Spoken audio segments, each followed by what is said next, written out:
Very good morning to all of you दोस्तों। स्वागत करते हैं आप सभी का अनअकैडमी बीपीएससी के इस प्लेटफॉर्म पे, जहां पे मैं रोज सुबह के 4 बजे आपके लिए लेकर आ रहा हूं करंट अफेयर का ये सिनारियो। और आज है 2 जुलाई का ये करंट अफेयर, जो कि 66 बीपीएससी के रिगार्डिंग ये बहुत ही ज़्यादा इंपॉर्टेंट होता है। तो दोस्तों आप हमारे साथ इस वीडियो में बने रहिएगा अंत तक। और अगर आपने लर्निंग ऐप नहीं डाउनलोड किया है अनअकैडमी का, तो जल्दी से डाउनलोड करें और यहाँ पे आप ज्वाइन कर सकते हैं 66 बीपीएससी के रिगार्डिंग, जी हाँ, पेड कोर्सेज। चलिए, तो चैनल पे नए हैं तो चैनल को सब्सक्राइब कीजिएगा बेल आइकन दबा के, ताकि हर एक वीडियो का नोटिफिकेशन आप तक मिलता रहे सबसे पहले। शाम को 6 बजे आपके लिए एक मॉक टेस्ट भी रखा जाता है, जो कि आपके आने वाले एग्जामिनेशन के पॉइंट ऑफ व्यू से बहुत ज़्यादा इंपॉर्टेंट होता है। तो इस वीडियो को भी जरूर देखेंगे, जहाँ पे रोज आपको कम से कम 50 क्वेश्चन के सेट दिए जा रहे हैं। उसके अलावा सुबह में करंट अफेयर जो दिया जा रहा है वो डेली बेसिस पे दिया जा रहा है ये, ठीक है। और एंड ऑफ मंथ में आपको पूरे मंथ का भी करंट अफेयर ये दे दिया जा रहा है, जहाँ से आपको पढ़ना बहुत इंपॉर्टेंट होता है और इसके बारे में सारा डिटेल जानना आपको जरूरी होता है। तो चलिए, हर क्वेश्चन के साथ मैं स्टैटिक पार्ट भी रखता हूँ यहाँ पे, इसलिए स्टैटिक पार्ट भी जरूर देखें, ताकि अलग से स्टैटिक वीडियो आपको पढ़ने की जरूरत ना पड़े। ओके दोस्तों, तो शुरुआत करते हैं आज के इस सिनेरियो को 2 जुलाई का। आज का पहला क्वेश्चन आ चुका है आपके सामने।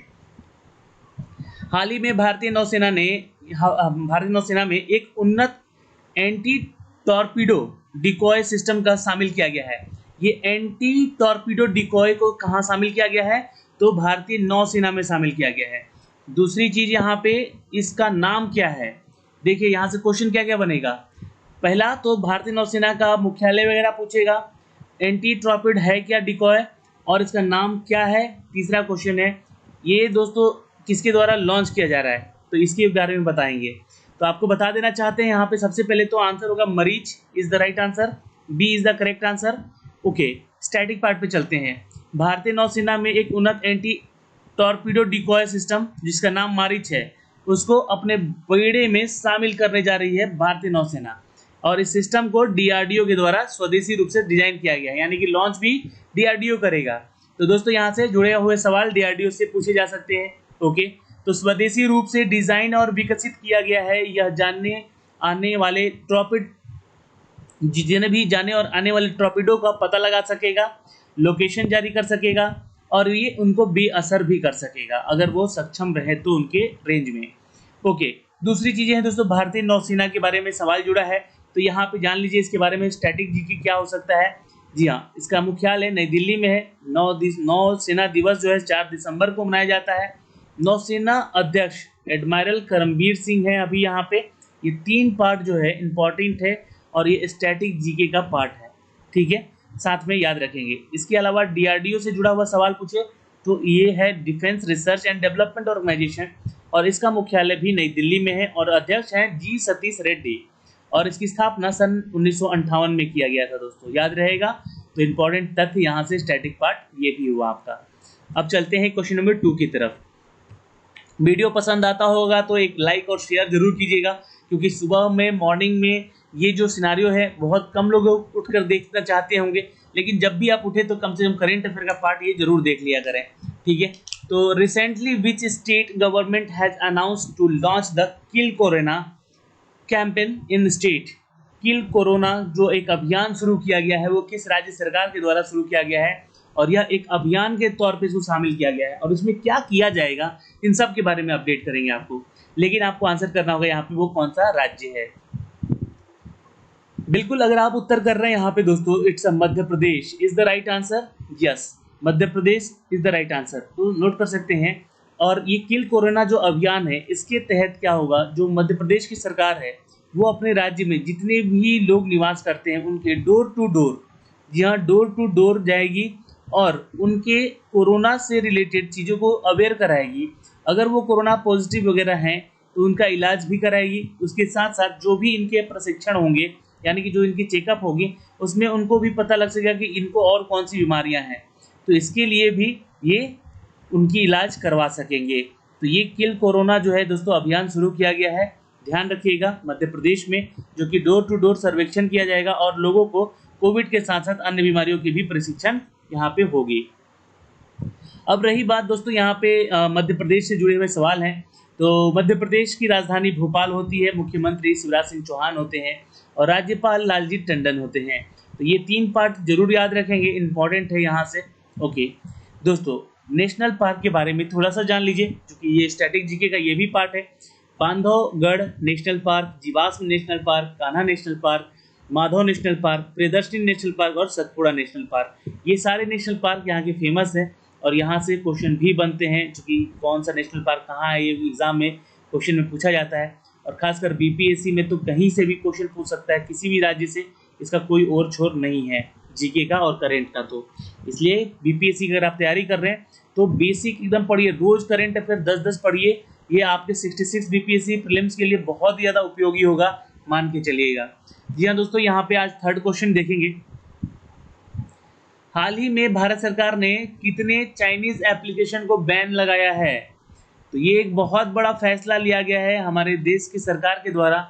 जी हाँ, करीब 59 ऐसे चाइनीज एप्लीकेशन को बैन कर दिया गया है दोस्तों।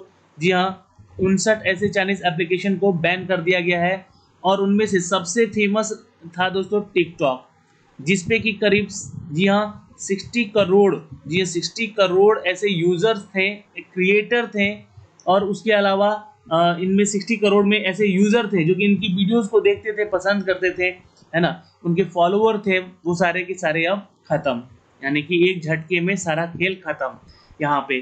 तो ये एप्लीकेशंस को बंद किया गया है दोस्तों, ठीक है, 59। और ये क्यों किया गया है? क्योंकि इलेक्ट्रॉनिक्स और हमारे जो सूचना प्रौद्योगिकी मंत्रालय है, यहाँ वहाँ से ये घोषणा किया गया कि भारत सरकार के द्वारा 59 ऐसे चाइनीज एप्लीकेशंस को ब्लॉक करने का निर्णय ले लिया गया है। क्योंकि अभी देखिए भारत और चाइना के बीच में तनातनी चल रही है बॉर्डर्स पे। जी हाँ, चाइना जो है हमारे बॉर्डर्स के अंदर इंटर करता जा रहा है और ये लद्दाख में भी अपनी पैठ जमा चुका है। उसको लेकर अभी तक सोशल मीडिया या फिर हमारे जो न्यूज़ एजेंसी मीडियाज़ हैं कोई अपडेट नहीं देते हैं, लेकिन वो सारी चीज़ें अगर हो रही हैं, इसी के चलते ये भारत का सबसे कड़ा फैसला इस बार लिया गया है और वो इकोनॉमिकली उनको तोड़ना चाहते हैं, क्योंकि इन सभी एप्लीकेशंस के जरिए एक बहुत मोटी रकम की कमाई होती है चाइनीज़ कंपनियों की। और यहाँ पे एक छोटा सा झटका, एक छोटा सा कहें तो यहाँ पे सर्जिकल स्ट्राइक किया गया है डिजिटली इस मंत्रालय के द्वारा, इलेक्ट्रॉनिक्स और सूचना मंत्रालय के द्वारा। दोस्तों आपको बता दें कि जो भारत की संप्रभुता, अखंडता और भारत की रक्षा की सुरक्षा को भी यहाँ पे सार्वजनिक व्यवस्था के लिए नुकसानदेह है ये सारे एप्लीकेशंस से जितने भी अर्न हो रहे थे पैसे चाइना को। तो दोस्तों इनमें एप्लीकेशंस में कुछ मैं नाम बताना चाहूँगा, जैसे कि टिकटॉक, शेयरइट, यूसी ब्राउज़र, जो कि सबसे ज़्यादा यूज़ किए जाने वाले एप्लीकेशंस में थे।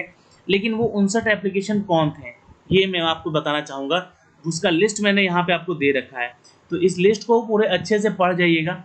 इनमें कुछ और ऐसे नाम है जिसको नहीं लिखा गया है, ठीक है, 59 तो है ही, लेकिन इसके अलावा भी जो चाइनीज़ एप्लीकेशन है जिनको बैन किया गया है, ठीक है, ये 59 नाम यहाँ पे खैर बताए गए हैं, जो कि पूरा कंप्लीट मैंने यहाँ इस लिस्ट में दे दिया है, तो आप इसको डाउनलोड करके भी पढ़ सकते हैं। ओके, तो यहाँ से कोई दिक्कत नहीं है। सबसे इंपॉर्टेंट देखिए टिकटॉक था, यहाँ पे शेयरइट था, और जो भी स्टूडेंट जो थे, जो छात्र पढ़ाई करते हैं या फिर जो टीचर थे, एजुकेटर थे, वो कैम स्कैनर का यूज़ करते थे। कैम स्कैनर को अभी फिलहाल कुछ दिन पहले भी बैन किया गया था इसकी सिक्योरिटी पर्पज़ को लेकर, और यहाँ सिक्योरिटी पर्पज़ को लेकर ही बातें उठी हैं, क्योंकि जो इंडियन डेटाज़ हैं, है ना, इंडियाज़ डेटाज़ हैं, वो चाइना के गवर्नमेंट को शेयर किया जा रहा था। जी हाँ, और ऐसे उनके बारे में सारा डिटेल उनको भेजा जा रहा था।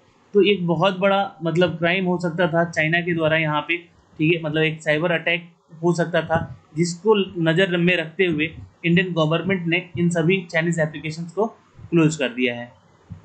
ठीक है, चलिए, तो इन सभी के बाद जो भी अपडेट आएगा मैं आपको देता रहूँगा इसके माध्यम से। नेक्स्ट, हाल ही में माइकल मार्टिन किस देश के नए प्रधानमंत्री बने हैं? मार्टिन, जी हाँ, माइकल मार्टिन जो है ये एक नए प्रधानमंत्री चुने गए हैं दोस्तों, याद रखिएगा, इट्स सी आयरलैंड के। जी हाँ, नोट कर सकते हैं। और यहाँ से जुड़े हुए कुछ तथ्य हैं जो कि मैं आपको बताना चाहूँगा।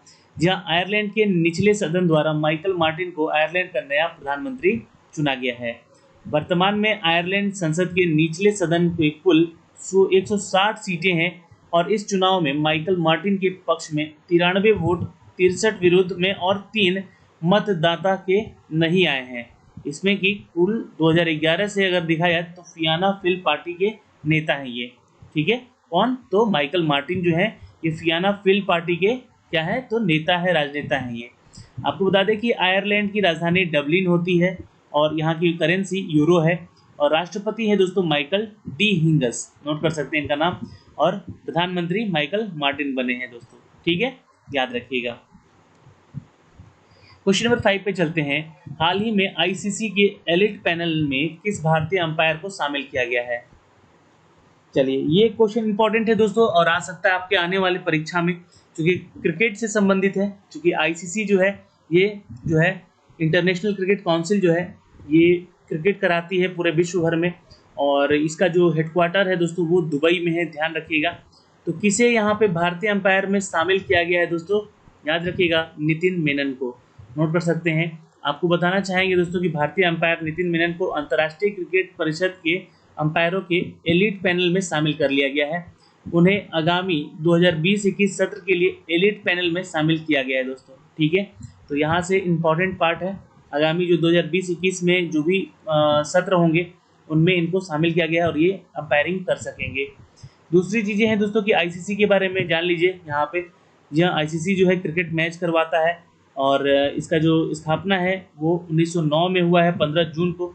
इसका मुख्यालय दुबई में ही है और सीईओ अभी मनु साहनी है और अध्यक्ष शशांक मनोहर हैं। ये आप याद रखेंगे दोस्तों, ठीक है। ये सारे स्टैटिक पार्ट है आईसीसी को लेकर। चलिए नेक्स्ट क्वेश्चन पे चलते हैं, क्वेश्चन नंबर 6 पे। दोस्तों, हाल ही में G20 शिक्षा मंत्रियों के विशेष वर्चुअल बैठक में भारत का प्रतिनिधित्व किसने किया था? चलिए आंसर करेंगे। G20 यहाँ पे ग्रुप ऑफ 20 कंट्रीज का ये एक सम्मेलन हुआ था जिसमें कि भारत की ओर से भी एक प्रतिनिधि भेजा गया, जिसमें कि वो थे दोस्तों, जी हाँ, रमेश पोखरियाल निशंक, नोट कर सकते हैं। और इस बैठक में इन्होंने अपना हस्तक्षेप किया और शिक्षा के क्षेत्र में कोविड-19 महामारी के कारण उत्पन्न व्यापक समस्याओं को दूर करने के लिए G20 शिक्षा मंत्रियों की विशेष वर्चुअल बैठक आयोजित किया गया। केंद्रीय मानव संसाधन विकास मंत्री रमेश पोखरियाल जो हैं, ये जो हमारे इस बैठक में भारत के प्रतिनिधित्व किए हैं। ये केंद्रीय मंत्री हैं मानव संसाधन यानी कि एचआरडी में, ठीक है, याद रखिएगा, शिक्षा विभाग में। और G20 से देखिए कुछ स्टैटिक पार्ट मैंने आपको बताया है, इसको लिख लीजिएगा आप लोग, क्योंकि G20 जो है ये ग्रुप ऑफ 20 कंट्रीज का समूह है और G20 19 देश और एक यूरोपियन संघ है इसमें। मतलब कि G20 में 19 कंट्रीज हैं और एक यूरोपियन संघ है पूरा, है ना। तो EU है और ये जो स्थापना हुआ है दोस्तों 26 सितंबर 1999 को इसका किया गया था। भारत इसका हिस्सा अब हो चुका है, ठीक है, ध्यान रखेंगे। जी हाँ, भारत जो है इसका अब हिस्सा हो चुका है G20 का। तो दोस्तों ये सारे क्वेश्चन यहाँ से क्वेश्चन नंबर 6 के थे और 6 के रिगार्डिंग जो क्वेश्चन थे उसके स्टैटिक पार्ट थे। क्वेश्चन नंबर 7 पे चलते हैं। Recently, the Tribes India store has been inaugurated on the government e-marketplace by whom? हाल ही में किसके द्वारा सरकारी e-marketplace ट्राइबल्स इंडिया स्टोर को उद्घाटन किया है? बिल्कुल याद रखेंगे दोस्तों, इट्स ए, जी हाँ, नोट कर लीजिएगा, इट्स ए अर्जुन मुंडा को। अर्जुन मुंडा पहले झारखंड के पूर्व चीफ मिनिस्टर रह चुके हैं और अभी केंद्रीय मंत्रिमंडल में ये, जी हाँ, मंत्री भी हैं। तो दोस्तों आपको बताना चाहेंगे यहाँ पे कि अर्जुन मुंडा हमारे देश के केंद्रीय जनजातीय मामलों के मंत्री हैं और ट्राइबल्स इंडिया स्टोर सरकार के द्वारा खरीद को सुविधाजनक बनाने में ये मदद करेंगे। तो दोस्तों इनके लिए आपको एक बता दो स्टैटिक पार्ट, यहाँ पे देखिए सवाल जुड़ा है झारखंड से। तो झारखंड की राजधानी होती है दोस्तों रांची, ठीक है, याद रखेंगे। और यहाँ के अभी फिलहाल जो सीएम है ना, वो कौन है? तो ये है दोस्तों हेमंत सोरेन, ठीक है, नोट कर सकते हैं दोस्तों। और यहाँ की गवर्नर कौन है? नीचे कमेंट बॉक्स में आप लोग कमेंट बॉक्स में जल्दी से कमेंट कीजिएगा, ठीक है। Who is the governor of Jharkhand? ये आपका सवाल, ये सवाल है आपके लिए जो कि आप नीचे कमेंट बॉक्स में कमेंट करेंगे। नेक्स्ट दोस्तों, हाल ही में मुकेश कुमार मीणा को किस राज्य का डीजीपी नियुक्त किया गया है? चलिए आंसर करेंगे दोस्तों यहाँ पे, हाल ही में किसे मुकेश कुमार मीणा के राज्य का डीजीपी नियुक्त किया गया है? तो याद रखेंगे दोस्तों, इट्स जी हाँ, ए नरेंद्र तोमर के द्वारा। हाल ही में किसके द्वारा? तो नरेंद्र तोमर के द्वारा गरीब कल्याण रोजगार अभियान वेब पोर्टल को लॉन्च किया गया है। याद रखेंगे दोस्तों,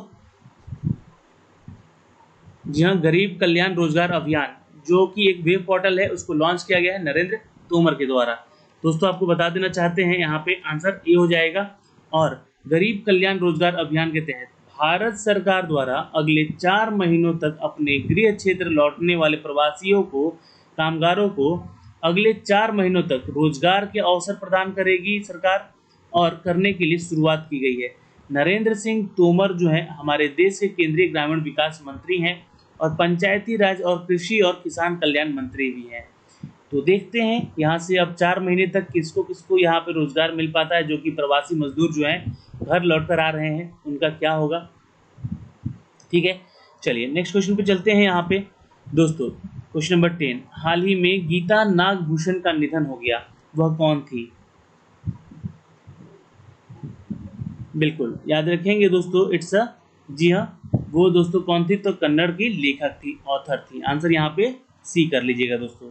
ओके, आपको बता दें कि इनका हाल ही में निधन हो गया है नागभूषण जी का, और ये उनका जो जन्म था 25 मार्च 1942 को हुआ था। कर्नाटका में कालबुर्गी में सवालगी गांव में हुआ था इनका। कर्नाटक साहित्य अकादमी की अध्यक्षता के रूप में कार्य कर चुकी, और उन्होंने 2010 में, जी हाँ, गडग में 76वें अखिल भारतीय कन्नड़ साहित्य का सम्मेलन में अध्यक्षता भी की थी। ठीक है दोस्तों, तो ये फेमस है, यहाँ से जुड़ा हुआ है सवाल कर्नाटका से। तो मैं आपसे सवाल भी पूछूंगा और कुछ जवाब भी दूंगा। जैसे कि कर्नाटका की जहाँ राजधानी होती है बेंगलुरु, ये आपको पता है। यहाँ के सीएम हैं दोस्तों BS येदियुरप्पा। तो आप मुझे बताएंगे कि यहाँ के गवर्नर कौन है। ये सवाल आपसे है हमारा, जी हाँ, क्योंकि हर दिन आपको मैं स्टैटिक पार्ट बता रहा हूँ, तो चीज़ें आपसे पूछनी भी पड़ेंगी ताकि आपको ध्यान में रहे और याद रहे। तो इन सभी चीज़ों से डेली अपडेट रहें और डेली करंट अफेयर पढ़ें आप हमारे साथ जुड़ के। तो रोज़ की तरह यहाँ आज भी मैं बोलूँगा कि लगातार पढ़िए, निरंतर अभ्यास कीजिए, क्योंकि सफलता की कुंजी सिर्फ वही है जो छात्र निरंतर अभ्यास कर रहे हैं। उनके लिए कोई कोरोना नहीं है, कोई यहाँ पे लॉकडाउन नहीं है। घर में जब रहना है तो पढ़ना है, और पढ़ने के अलावा और कोई काम नहीं करना है। अगर आप सीरियसली में BPSC की तैयारी कर रहे हैं तो आपको तो पूरा दुनिया भूल जाना चाहिए। अगर आप BPSC की तैयारी कर रहे हैं तो कोई काम काज से मतलब नहीं, सिर्फ और सिर्फ अपना ध्यान इस एग्ज़ाम पे लगाएं। हाँ, अगर आप कहीं वर्किंग हैं तो वो बात अलग है, उसके लिए भी अगर आप वर्किंग से जब भी फ्री होते हैं, तो जो फ्री होते हैं, फ्री का मतलब क्या होता है कि आप अपनी तैयारी को उस टाइम पे अकेले रखें। मतलब कि उस समय ना किसी से काम, ना कोई जॉब का काम, ना ऑफिस का काम, सिर्फ और सिर्फ उस समय आपको क्या करना है, तो सिर्फ और सिर्फ अपनी पढ़ाई करनी है। तो ये अपडेट दोस्तों ज़रूरी है, और 66 BPSC की आप तैयारी कीजिए। हम आपके साथ यहाँ जुड़े रहेंगे अगले वीडियो में भी। तो मिलते हैं शाम को 6 बजे। बाय बाय, टेक केयर, ध्यान रखिएगा अपना और अपने परिवार का।